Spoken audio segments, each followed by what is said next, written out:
Well, hello everyone, this is Al-Fadi. Welcome back to a continuation of this series on Mecca. If you rely on the standard Islamic narrative concerning Mecca, we discover quickly that the facts, I should say, data outside of the Quran and other findings, at least recent findings, contradict that particular narrative. Of course, with me here today in studio to unpack all of these problems, including today's problem that has to do with the trade route and the connection with Mecca, is our dear brother, Dr. J. Dr. J, thank you so much for being here with us.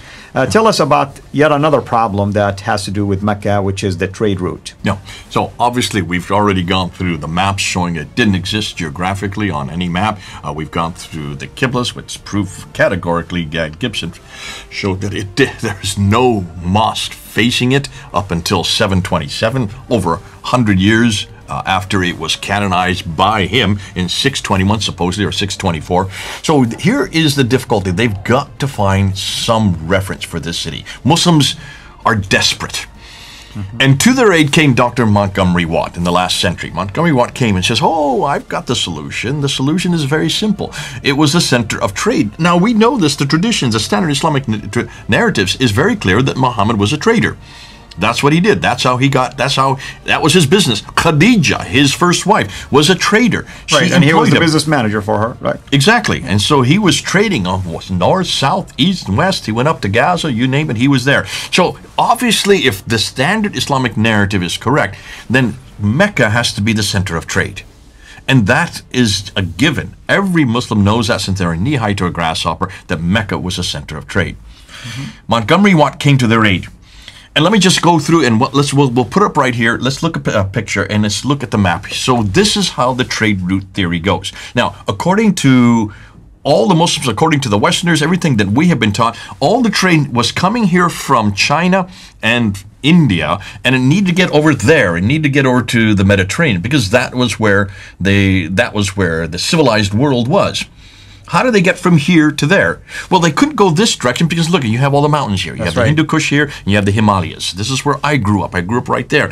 And this is where I spent my first 12 years of school. So I know this area, and it's impenetrable. So it had to come across the plateau here, over down to the western coast of India. And from here, it went across, and let's just do an arrow, follow it. It went across the Arabian Sea, up the Persian Gulf here, and then from here, what later became Basra, today it's Basra, and there was in transshipped right across Iraq, right across Syria, over to Lebanon, over to Israel, and to Gaza and places like that, and then to the Mediterranean. So that was the trade route theory that Montgomery Watt talked about. And everybody, I've heard it, you've heard it, all my schooling has been on that trade route theory.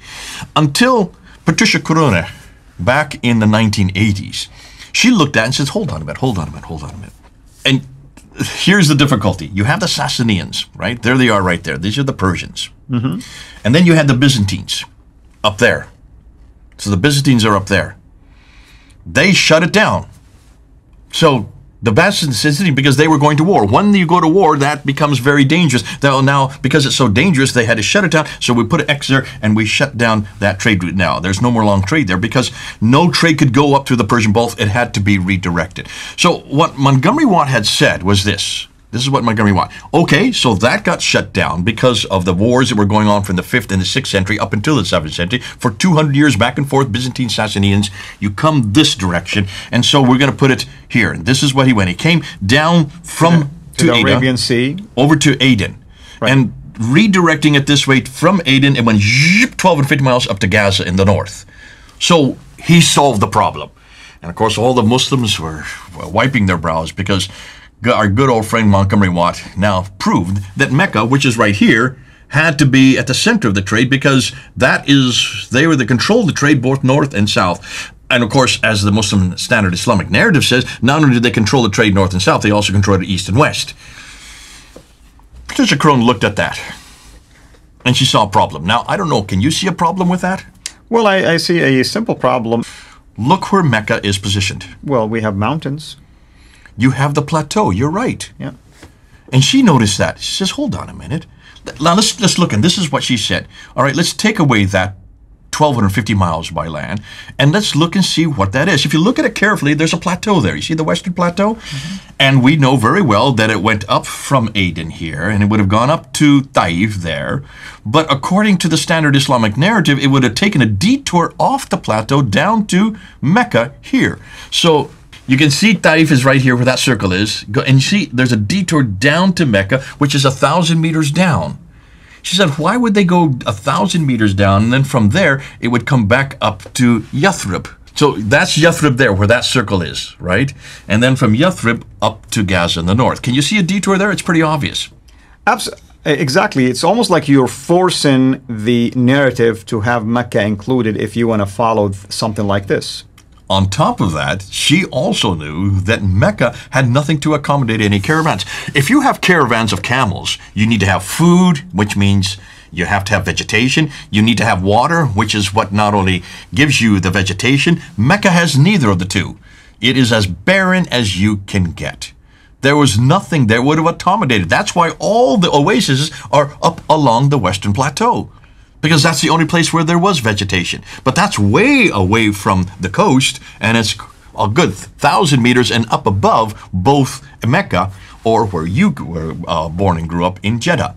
So she said, why hadn't anybody looked at a map before when they agreed to this? So here's the genius of Patricia Crone. Remember what I said earlier? She reads and writes 15 languages. So she went back to the trades documents, which is what anybody should do if you're a historian, and in her case, a linguist, been able to learn and understand. These are archaic languages like Syriac, and this is Nabatean Aramaic. These are the languages which are no longer used today, and she could read them, and because of that, she went to the trading documents, and this is what she found. Because now let's get back to what you noticed. What did you notice wrong about this trade route that you didn't like? As I mentioned, if you use the sea all the way, why would you stop just right here? You can drop off some, loads in Aden and just keep on going and start stopping at the different locations. Ports. That's right. You keep on board ship. Listen, she found out that if you take a ton of goods just 50 miles by land, it would cost the same amount as 1,250 miles by sea. Even today, do we not use the sea whenever we take huge amounts of good? In fact, you know what just happened a few weeks ago right up there in the Suez Canal, where one of those ships blocked it, went sideways, and how that just caused enormous amount of repercussions all across the whole world, especially for Europe, because if you block the Suez Canal for a week or 2 weeks or say a month, you're going to destroy the shipping, because all the ships, even today in the modern world, the vast majority of our goods go by ship. It is so cheap. Right. Secondly, you don't have to worry about brigands. You don't have to worry about feeding camels. You don't have to worry about watering.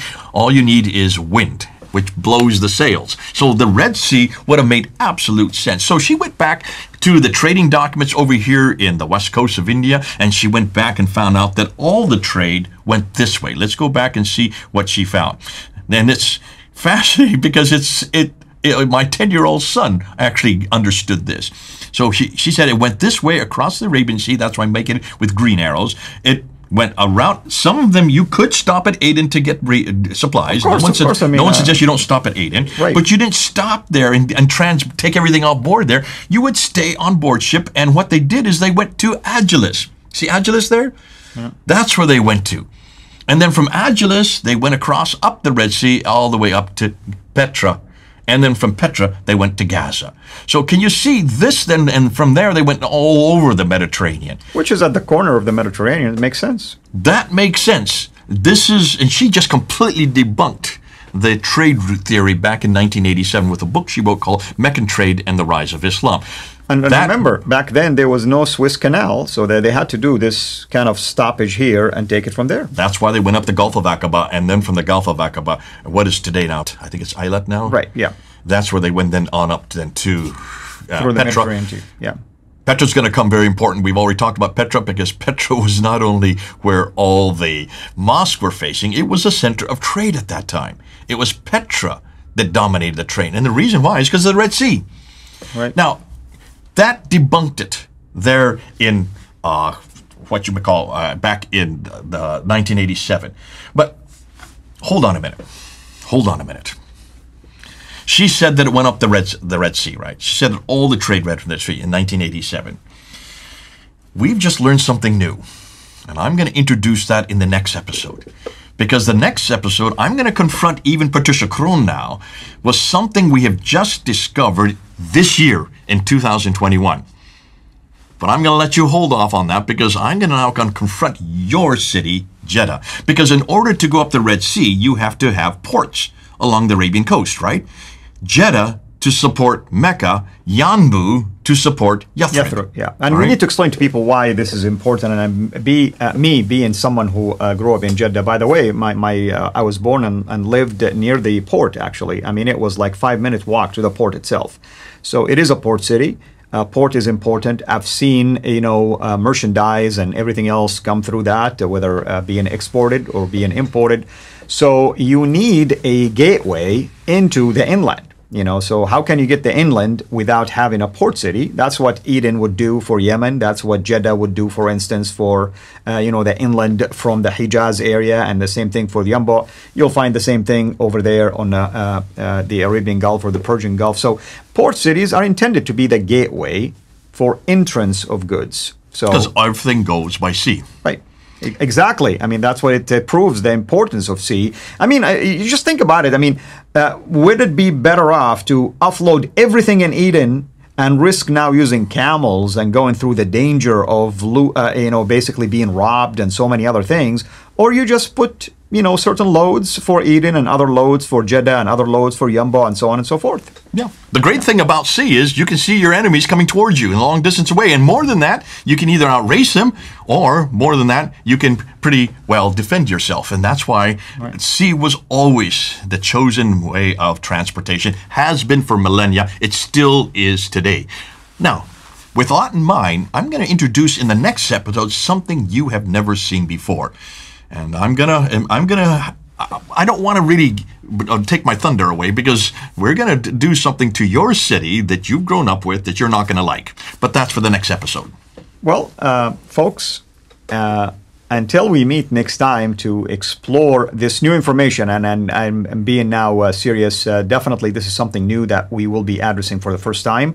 I think it's exciting to know that there are a lot of data out there, and this is what I meant by the standard Islamic narrative versus data that is out there that we have to faithfully actually explore and find out why is Mecca missing, for instance, for the longest time, if it was indeed the center, or at least a prominent commerce center. I mean, wisdom says that if it was that prominent, then somebody would have mentioned it early on, earlier than even the 7th century. It could have been mentioned in the 6th century at least. Even if it was mentioned in the 7th century, we know there is something to refer to Mecca, but that's not what we're finding so far. So we will continue to dig, no pun intended, in order for us to unearth more facts and more data to whether support the standard Islamic narrative or contradict it. And so far, I have to say this, the contradictory side is scoring all the points when it comes to the standard Islamic narrative. With that in mind, we will see you next time to talk now about Jeddah and other port cities along the Red Sea and how that connects to the narrative of Mecca being so prominent in terms of the trade route. Thank you, brother, as always. Thank you, everyone. This is Al Fadi. God bless you.